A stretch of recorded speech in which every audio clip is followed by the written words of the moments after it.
Hello, what's good, and welcome to CSC Sports. I'm your host, Jay Howard, and I know all you guys have already heard that Rasheed Wallace has retired, finally, from the New York Knicks. Let's run through Rasheed Wallace's career real quick, then we're going to talk about him. I have a lot to say about him, too. Drafted in 1995 by the Washington Bullets, he played for them for like 1 or 2 years. Then he went over to Portland for 8 years. Then he went to Atlanta, went to Detroit. After that, Boston Celtics, New York Knicks. He has been to the finals 3 times. He won once in Detroit, he lost in Detroit, and he lost in Boston. Rasheed Wallace, a 4-time All-Star. He has never in his career averaged 10 rebounds per season. Never. Damn near 7 feet tall, if not 7 feet tall. Never averaged 10 rebounds in his career. He averaged 20 points in his career once for 1 game with the Atlanta Hawks. Never averaged 20 points. 19 twice and 18 once. But never, the 20 was one. It was 1 game in Atlanta. So let's give him that. Okay, because I have a lot to say about Rasheed.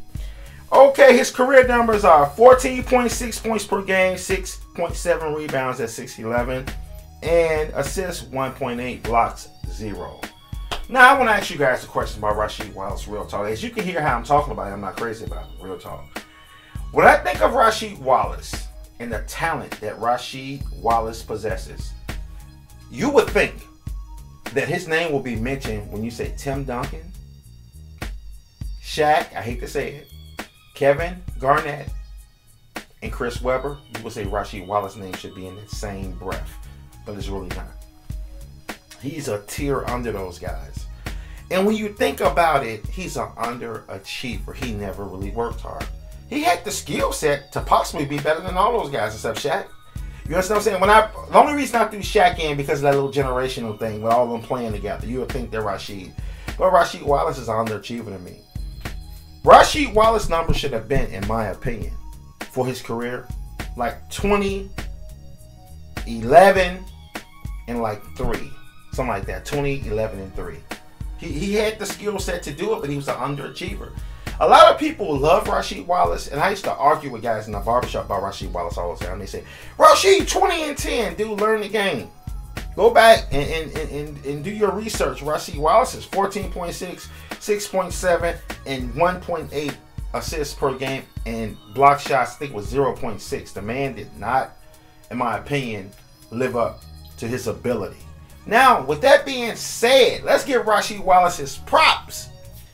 If you look at a player like Rasheed Wallace and you understand that he's not going to do and live up to his full potential, he's not going to play to the max, you have to put him in where he fits in at. And I think Rasheed Wallace, in my opinion, he had a nice career. You know what I mean? He found places in the NBA where he can fit and help those places out. Like in Portland, he helped Portland a lot. He stayed in the playoffs with Portland, you know, through his tenure. They made the playoffs almost every year, pretty much. When he went to Detroit, he helped Detroit win a ring. You understand what I'm saying? He helped them go back to the finals again when they lost to the Spurs. Then he helped Boston get back to the finals. Rasheed Wallace served his purpose in the NBA, but I just hate the fact that, in my opinion, he was an underachiever. You understand what I'm saying? Now, when I think about being an underachiever, I think about a person that can't live up to his true ability. Rasheed Wallace had a phenomenal skill set, but he had so many distractions with the attitude and just being a jerk at times. But Rasheed, I'm going to salute you from CSC Sports, man. You had a great career. I'm just a little hard on you because I know you could have been a flat-out dog. So here's your send-off from CSC Sports. Peace.